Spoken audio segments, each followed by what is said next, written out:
Queer Eye for the Straight Guy launched in the previous summer. It was a huge hit for them. Huge hit. A 20 times, primetime rating hit. Like, off the charts. Never before had cable launched that size of a hit off such a low base, right? This arts network. So that was pretty dramatic.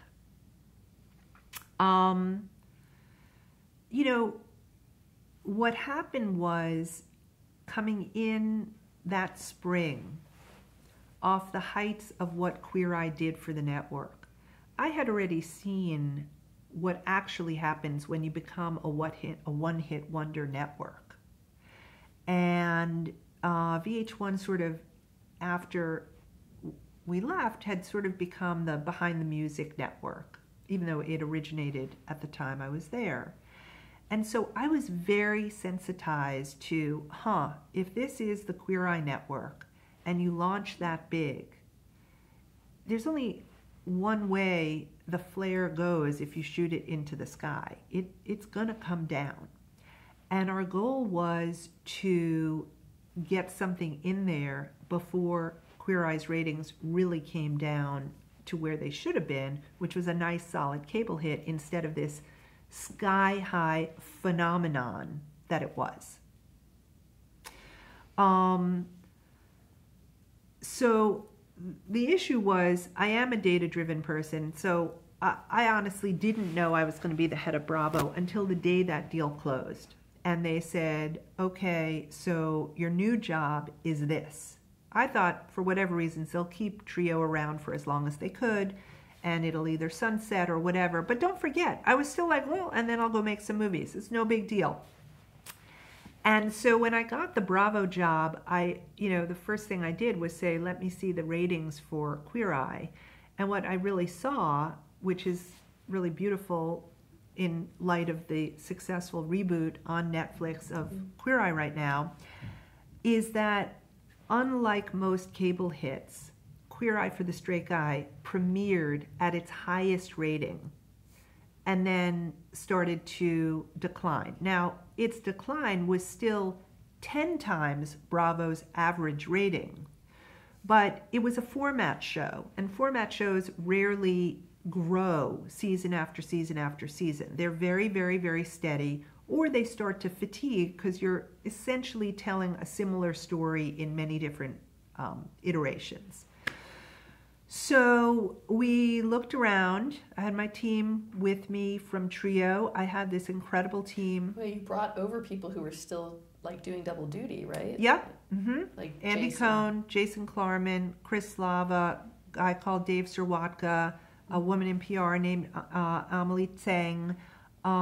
It was a robust team.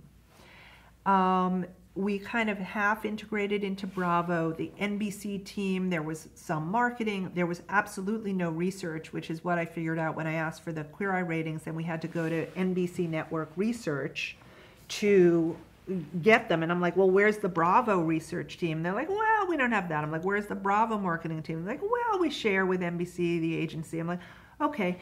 So, my first sort of executive tranche was essentially convincing finance and my bosses that Bravo was worth a standalone team in each of the traditional cable TV network areas. It sounds kind of unbelievable for just over,